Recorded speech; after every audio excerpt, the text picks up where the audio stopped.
एक अनार 100 बीमार वाली कहावत चरितार्थ हो रही है बिहार में। कारण 1,70,000 वैकेंसी और 8 लाख से ज़्यादा अभ्यर्थी। तो ऐसे में दुर्व्यवस्था अव्यवस्था होना लाजमी है और उसके शिकार ये सारे परीक्षार्थी हैं। कारण इसका ये है कि कोई स्टेशन पे सो रहा है, कोई सड़क पर, कोई होटल में, होटल के बाहर, कोई बरामदे में। तो ऐसे में इनकी क्या पीड़ा है, क्या समस्या है? ये कोई बाढ़ पीड़ित नहीं है, ये परीक्षा पीड़ित हैं। तो कैसी पीड़ा है भाई?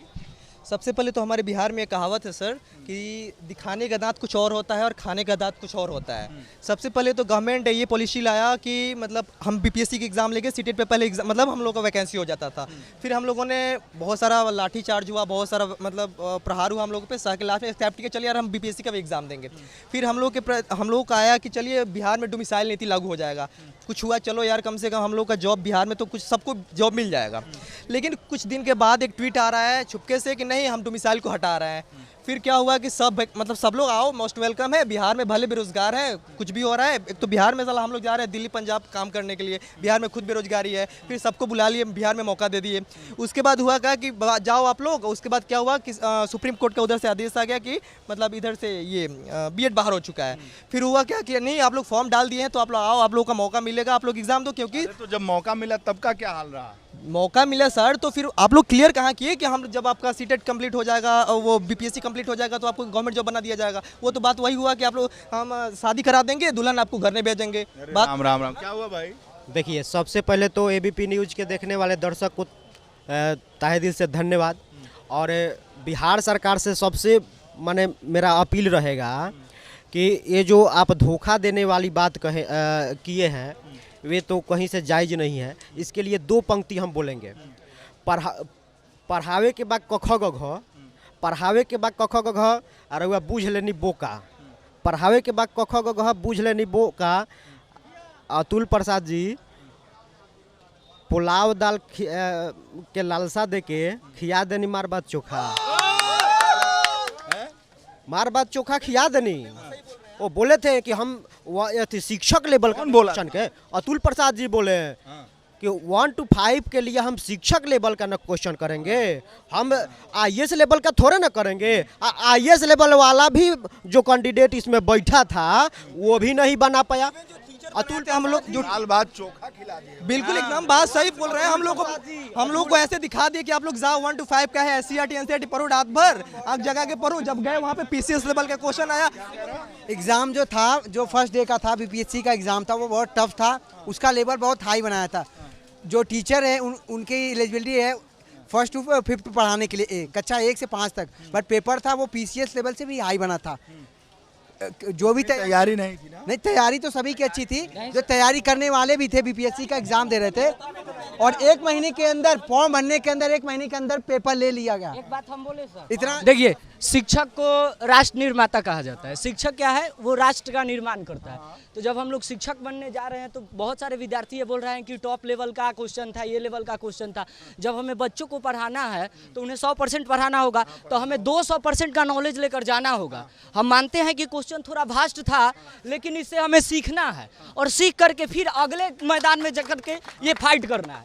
हमें इससे सीखना है, थोड़ा तैयारी करना है, क्योंकि हम ही लोग बच्चों को क्या करेंगे, आगे उसको भविष्य बनाएंगे, उसका भविष्य अच्छा करेंगे। नहीं ना बोला जाएगा, झूठ क्यों बोलिएगा? आप बोल रहे हैं कि 1 to 5 एससीईआरटी से पूछेंगे, भविष्य बना। आप पहले ही बोल लीजिए कि हम आईएएस लेवल का क्वेश्चन पूछेंगे, उसी हिसाब से तैयारी करते हैं ना सर। सब एससीईआरटी 200 रुपया में ले लीजिए, 100 रुपया में ले लीजिए। खरीद के बच्चा पढ़ा कि नहीं पढ़ा?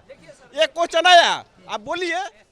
हम पढ़ाने के लिए तत्पर हैं, लेकिन आप तो कह दीजिए पहले कि हम यूपीएससी लेवल का तैयारी कर लीजिए आप लोग बच्चे। एनसीईआरटी से ना बौद्ध दिखे, ना जैन दिखे, ना गांधी दिखे, ना एक अनुच्छेद दिखा। सब आउट ऑफ सिलेबस था। हम पढ़ा नहीं सकते हैं बच्चों को, नहीं पढ़ा सकते हैं। एक भी क्वेश्चन नहीं। और बोला गया कि इंडियन हम ज्योग्राफी पूछेंगे, ना एगो पहाड़, ना एगो हिमालय, ना कुछ दिखा, ना हमारे बिहार के गंगा नदी दिखी, ना कुछ नहीं दिखी। अब दिखा से क्वेश्चन पता नहीं चल रहा है कहाँ से सेट कर रहे हैं। क्वेश्चन कहाँ से आया? क्वेश्चन हुआ अब अतुल प्रसाद जी बताए ना। अरे उनको तो बच्चा सबके सामने मिल जाएगा ना, तो भाव छील देगा सब, भाव छील देगा सब। क्या आप ही बैठ के बनाइए, आप बैठ के बनाइए क्वेश्चन। आप 1 to 5 लेवल कोई एक क्वेश्चन 100 गो में से हम बताइए कि बच्चों को पढ़ा सके। हाँ भाई, क्वेश्चन बहुत बहुत बढ़िया बात बोल रहे हैं, क्वेश्चन का लेवल बहुत हाई था। और अतुल प्रसाद जी ने बोले थे कि एनसीईआरटी से क्वेश्चन पूछेंगे, और एक भी क्वेश्चन ऐसा नहीं था जो एनसीईआरटी से, बच्चों को पता ही नहीं चला कि क्वेश्चन कहाँ से पूछी जा रही है और कहाँ से। सर 1 to 5 के लिए टफ था, 1 to 5 के लिए टफ था। बोल दिए सिलेबस की एनसीईआरटी से पूछेंगे तो आप पूछे एनसीईआरटी से, नहीं तो आप पहले ही बोल दीजिए कि हम कहीं से पूछेंगे, आप कहीं से पढ़ के आइए।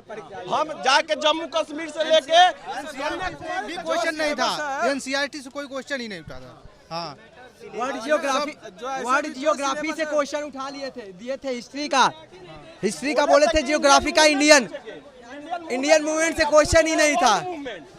वर्ल्ड मूवमेंट बोल सेविंग ना एनसीईआरटी से क्वेश्चन था ना एससीईआरटी से क्वेश्चन था। क्वेश्चन ये कहाँ से लाए थे इसके बारे में बहुत कंफ्यूजन है भाई, सॉल्यूशन नहीं है, खाली कंफ्यूजन ही है। एक भी क्वेश्चन नहीं था, इंडियन नेशनल मूवमेंट से क्वेश्चन ज़्यादा नहीं था। उनको कम से कम चाइल्ड डेवलपमेंट पूछनी चाहिए कि बच्चों को पढ़ाना कैसे चाहिए कम से कम। लेकिन अगर जीके पढ़ाए तो बच्चों को हम कौन सा जीके पढ़ाने के लिए बैठे हैं? उन्हें तो हम का छोटा बड़ा पढ़ाएंगे, पहाड़े पढ़ाएंगे, मतलब थोड़ी ना कोई सीधा बीपीएससी वाला मतलब सीधा हाई लेवल का यूपीएससी का पढ़ा देंगे डायरेक्ट। तो उनको कम से कम चाइल्ड डेवलपमेंट का पूछना चाहिए, किस तरीके से पढ़ाना है। तो ये सब तो सिलेबस हो गया, सबका सुन लिया। रहने होने की व्यवस्था ठीक बहुत ही दिक्कत है सर, बहुत ही दिक्कत है। पूरी रात इधर उधर आदमी भटकते रहा है, एक भी होटल कहीं कोई व्यवस्था नहीं था, एक भी होटल में कहीं भी कोई रूम नहीं था। पूरी रात लड़की को लेकर आदमी परेशान रहा है। सबसे बड़ी मुश्किल बात तो यह थी कि यहाँ तक कि जो किराया लोग वो भी 2 गुना कर दिया, डबल ले रहा है। हम लोगों ने डबल किराया दिया। अब कुछ लोग ऐसे हैं कि जो लोग सीमित पैसा लेकर आए थे वो लोगों के पास घर लेना चाहिए, फर्स्ट शिफ्ट में करना चाहिए, लेकिन इन लोगों ने सेकंड शिफ्ट में किया। गर्ल्स का फर्स्ट शिफ्ट में करना चाहिए था, ताकि कोई या दोनों एग्जाम एक ही दिन में लेना चाहिए। 50 किलोमीटर शिफ्ट में भी बहुत पेपर में वो शिफ्ट अलग अलग डिफरेंस रहा है। लड़कियों के पेपर कुछ अलग डिफरेंस रहा है, लड़कों का कुछ अलग रहा है। और यहाँ पर रोकने की व्यवस्था बिल्कुल ख़राब थी। कहीं कोई ऑटो वाला डबल किराया कर रहा था, यदि उसे पता चल गया लड़के अकेले जा रहे हैं तो 50-50 रुपये, 1-1 किलोमीटर के 20-20, 30-30 रुपये ले रहे हैं। ठीक है, कुछ कमियां रहती है, कुछ अच्छाइयां रहती है, लेकिन हम लोग लाखों युवा उत्तर प्रदेश से आए हैं बिहार में परीक्षा देने। सबसे अच्छी बात यह है बिहार सरकार ने कम से कम हम लोगों उत्तर प्रदेश वालों को मौका तो दिया। उत्तर प्रदेश में तो एकदम कुछ भी नहीं है, बिल्कुल मौका दिया। देखिए, बिहार सरकार मौका दिया, अन स्टेट को तो अन स्टेट वाले भी खुश तो रहेंगे, लेकिन अदर स्टेट वाला भी मौका दे तब ना बिहारी खुश रहेगा।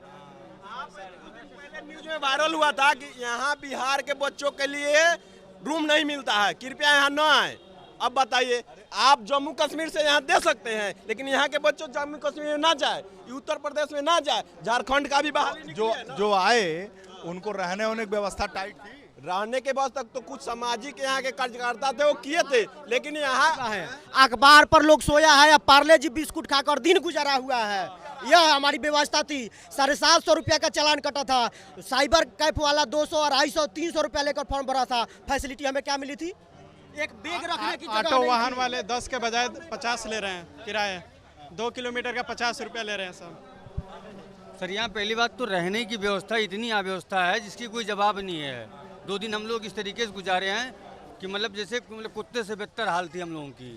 पहली बात बड़ी स्थिति है भाई, बताइए कोई क्या कहेगा। तमाम तरह की कंफ्यूजन है, सॉल्यूशन का कोई पता नहीं। वो गाना है जो याद आ रहा है, और साथ ही साथ और जो भाई लोग हैं और क्या स्थिति है, बहुत ही बुरा स्थिति है, बहुत बुरा स्थिति है।